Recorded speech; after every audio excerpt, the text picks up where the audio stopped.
This video was sponsored by Simply Safe, an award-winning whole home security system.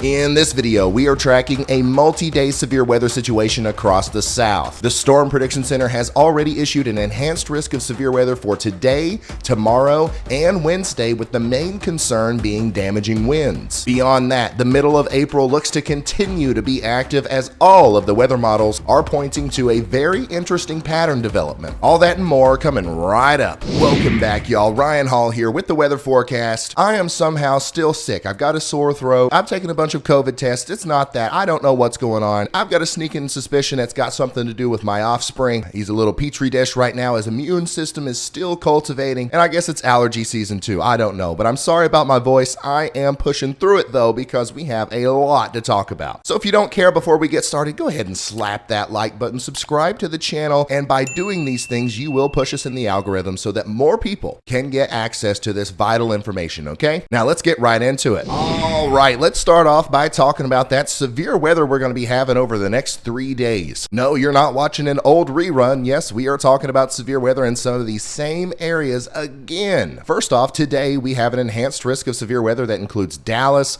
all the way into Shreveport, Louisiana, and then even Jackson and Hattiesburg, Mississippi. The tornado threat today is low, okay? That brown area only represents a 5% chance of seeing tornadoes, or a 5% probability of seeing a tornado within 25 miles of a given point. The main threat today into tonight is going to be the straight line damaging winds, and if you're in the red there, that's where we have a 30% chance of seeing those. And then in the early morning hours tomorrow through midday tomorrow, the threat is going to move east. There is a day 2 enhanced risk for severe weather from southeastern portions of Mississippi all the way into the Montgomery, Alabama area, and even into a lot of Georgia and South Carolina. This includes Macon, Albany, Savannah, and Charleston, South Carolina. You see, the yellow area here is a 10% probability of seeing a tornado within 25 miles of a given point. But remember, that also means that there is a 90% chance that you won't. Don't be scared, be prepared. Just have some way of getting warnings out here early tomorrow morning. If things start to go crazy down here, you know I'm going to go live. And then on day 3 or Wednesday, we have another enhanced risk of severe weather.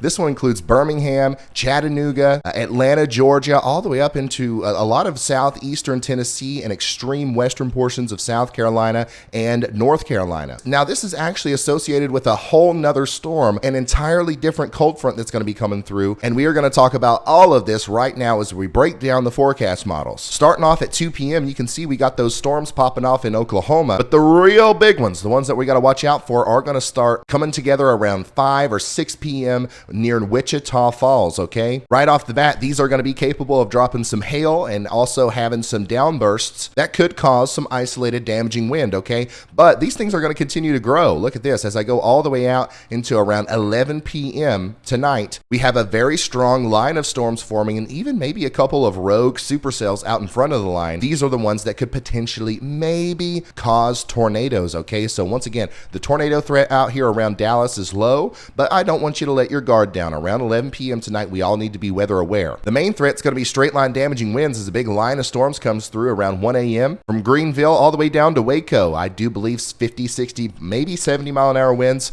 are going to be possible through the Dallas and Fort Worth metro areas. And then if we zoom out, we're going to watch this go all the way through eastern Texas and now into Louisiana by 4 a.m. early in the morning tomorrow. Once again, we're mainly watching that straight line damaging wind threat as this big squall line of storms, or this mesoscale convective system of storms, goes through Shreveport. But we also have to continuously look at the warm sector over here and all of these little potential supercells that are popping up. Look at this. As we go even further into the future, around 7, 8, 9 a.m., we do have what look to me like individualized discrete supercells between Baton Rouge, Hattiesburg, all the way over into southern portions of Alabama, and we have to watch those closely because the ingredients for tornadoes are going to be present down here. Now, it's nothing insane. It's not even close to the environment that we've had in some of the past events that we've been covering, but it's still there, okay? Still, though, the main threat is going to be those straight line damaging winds as this line pushes through all the way into the 1 p.m. time frame. And it's around this point tomorrow where I'm really starting to focus in on this area right here for the potential for tornadoes, because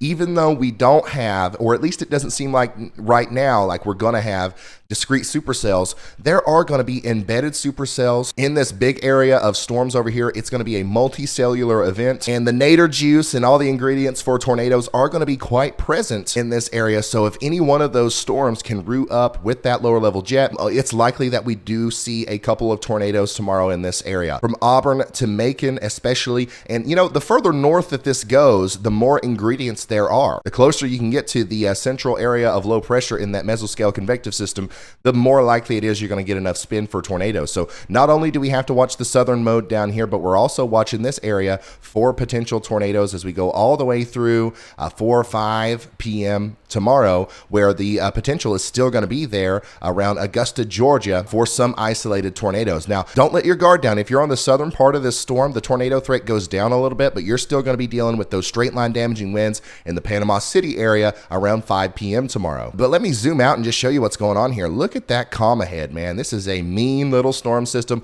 Lots of dry air coming in on the backside, lots of moisture on the front, and somebody is going to have to deal with it out here all the way out until this exits the coast by 8 or 9 p.m. tomorrow night. And once again, from Jacksonville, Florida, all the way up to Wilmington, North Carolina, be weather aware tomorrow night because severe weather is going to be possible. And that brings us to our next and most interesting weather threat on Wednesday and Thursday. But first, let's thank today's video sponsor, SimpliSafe, the security system experts trust. SimpliSafe is a no-contract, self-installed security system that offers affordable, professional monitoring plans so you can feel at ease about your home security. With their arsenal of sensors and cameras, you can have complete home protection for every door, every window, and every room. There's no tools, no wiring, and with a voice-guided setup, it takes just 30 minutes to start protecting your home. These outside cameras keep constant watch over your property with crystal clear video feeds. You can even customize your package to include fire and freeze sensors, flood sensors, and carbon monoxide detectors,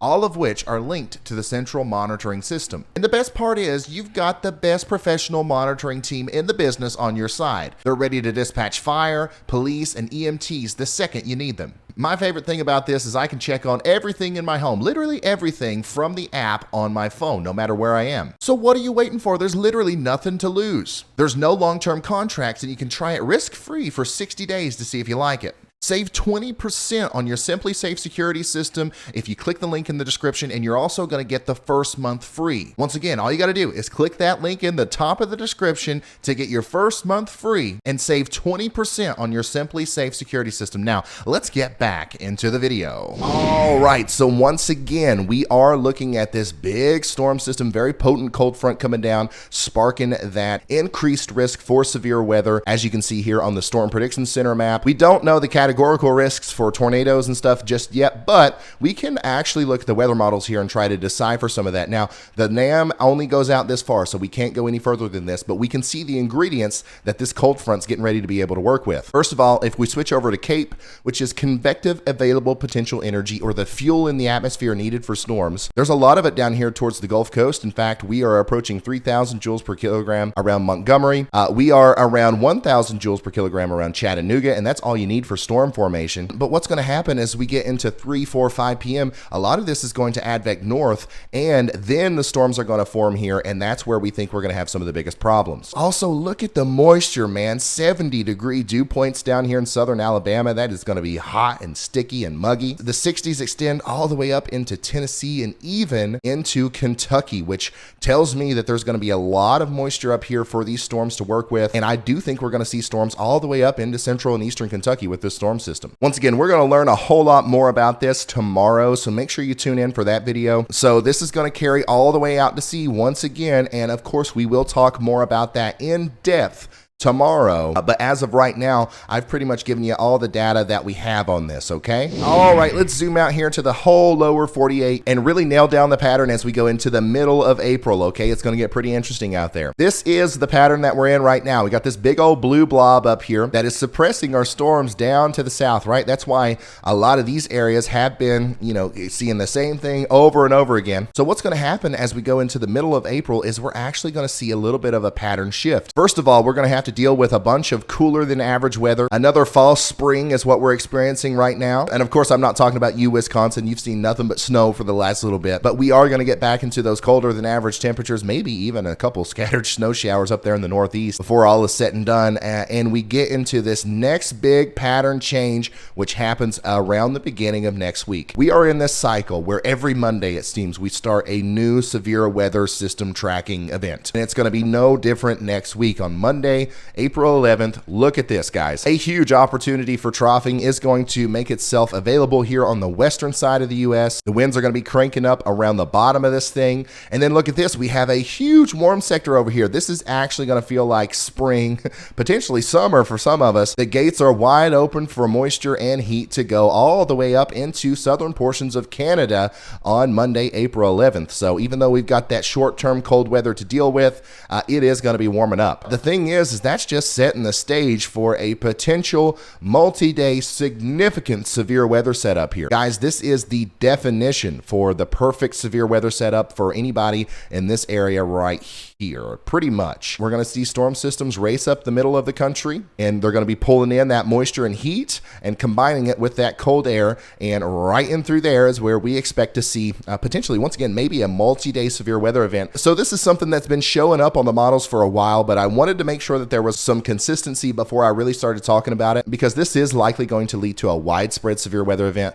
and I don't want to kind of, use those words unless I'm pretty sure something's going to happen. Now, obviously, nothing is set in stone here. This blue blob is fake, okay? It's an imaginary friend of ours, and it could be not there tomorrow. But all the models, literally, we're just looking at the GFS right now, but even the Euro and the ensembles and all this, all of them show something like this. And what this could potentially lead to is a troughing system where we have a big trough, some really strong jet stream winds wrapping around that. Now we have this wall right here that's perfect. Kind of, as of right now, it looks like April 12th might be the most significant day, but it's the perfect situation for some of this moisture to fling into that and then create thunderstorms. Imagine the moisture or the ingredients for thunderstorms down here in the warm sector. Imagine that they are tomatoes, okay? And then imagine that this big trough, or the southeastern side of the trough at least, is a wall, all right? You throw a tomato at a wall, what happens? It splatters, it goes everywhere. Well, the splattering action in my analogy here is the creation of thunderstorms.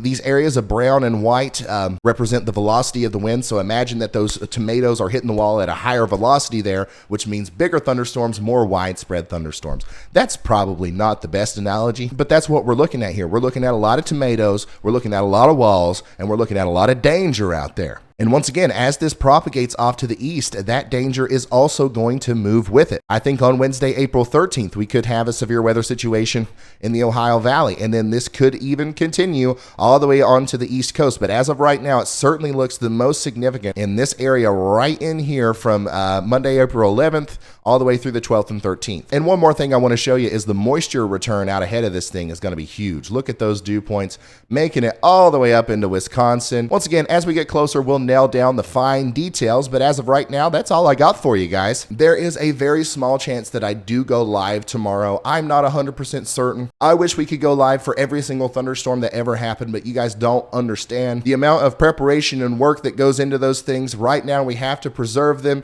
We have to only do those whenever they are 100% necessary, or else it's all going to fall apart, okay? I'm working on making that different. One of these days, I'm just going to be live. No matter when you want to see me, I'll be there, okay? But as of right now, it's not going to be every thunderstorm. But if I do go live, you're going to want to follow me on Twitter because that's where I leak it first. All right, I'll see you guys in the next one. Goodbye.